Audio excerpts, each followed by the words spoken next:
ಖಾಸಗಿ ಶಾಲೆಗಳಿಗೆ ಖಾಸಗಿ ಶಾಲೆಗಳಿಗೆ ಖಾಸಗಿ ಶಾಲೆಗಳಿಗೆ ಪೋಷಕರನ್ನು ವಂಚನೆ ಮಾಡುತ್ತಿರುವ ಖಾಸಗಿ ಶಾಲೆಗಳಿಗೆ ಎಸ್ 2024-25ನೇ ಸಾಲಿನ ಶಾಲಾ ಶುಲ್ಕವನ್ನು 30% ಹೆಚ್ಚಳ ಮಾಡಿರುವ ಖಾಸಗಿ ಶಾಲೆಗಳ ವಿರುದ್ಧ ಬೆಂಗಳೂರಿನಲ್ಲಿ ಸೋಮವಾರ ಪ್ರತಿಭಟನೆ ನಡೆಯಿತು.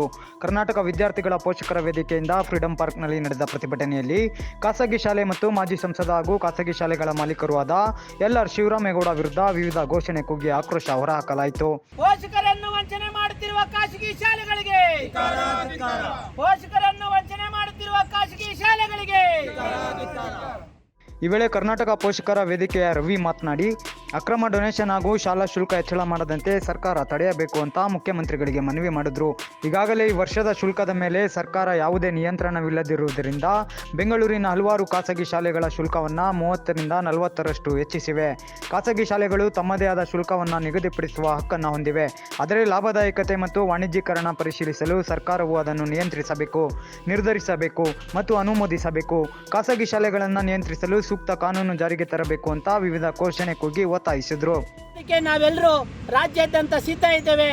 ಎಚ್ಚರಿಕೆ ಇರಲಿ ನಿಮ್ಮ ಖಾಸಗಿ ಶಾಲೆಗಳಿಗೆ. ಇವತ್ತು ಪೋಷಕರನ್ನ ಲೂಟಿ ಹೊಡೆಯುವಂತ ಕೆಲಸ ನೀವು ಮಾಡ್ತಾ ಇದ್ದೀರಿ.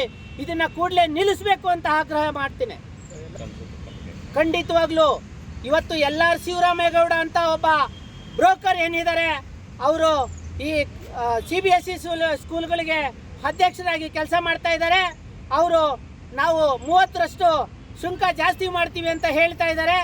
ಇವತ್ತು ನೀವು ಹಗಲು ದರೋಡೆ ಮಾಡ್ತಾ ಇದ್ದೀರಿ ಪೋಷಕರ ಹತ್ರ, ಮತ್ತೆ ಇನ್ನೂ ದರೋಡೆ ಮಾಡಲಿಕ್ಕೆ ಹೊರಟಿದ್ದೀರಾ. ಇದು ಕೂಡಲೇ ನಿಲ್ಲಿಸಬೇಕು, ಇಲ್ಲಾಂದ್ರೆ ನಿಮ್ಮ ವಿರುದ್ಧ ಉಗ್ರವಾದ ಹೋರಾಟ ರಾಜ್ಯಾದ್ಯಂತ ಮಾಡಬೇಕಾಗುತ್ತೆ ಅಂತ ಹೇಳಲಿಕ್ಕೆ ಬಯಸ್ತೇನೆ. ಕೂಡಲೇ ಎಲ್.ಆರ್. ಶಿವರಾಮೇಗೌಡನ ಹೇಳಿಕೆಯನ್ನು ವಾಪಸ್ ತಗೋಬೇಕು, ಇಲ್ಲಾಂದ್ರೆ ಅವ್ರ ಮೇಲೆ ಕಠಿಣ ಕ್ರಮ ತಗೋಬೇಕು ಅಂತ ಸರ್ಕಾರಕ್ಕೆ ಒತ್ತಾಯ ಮಾಡ್ತೇವೆ. ತಮ್ಮ ಹೆಸರು? ನನ್ನ ಹೆಸರು ರವಿ ಅಂತ, ರಾಜ್ಯಾಧ್ಯಕ್ಷನಾಗಿ ವಿದ್ಯಾರ್ಥಿ ಪೋಷಕರ ಸಂಘಟನೆಯಲ್ಲಿ ಕೆಲಸ ಮಾಡ್ತಾ ಇದ್ದೇನೆ. ಮತ್ತೆ ನಮ್ಮ ತಂಡನೂ ರಾಜ್ಯಾದ್ಯಂತ ಕೆಲಸ.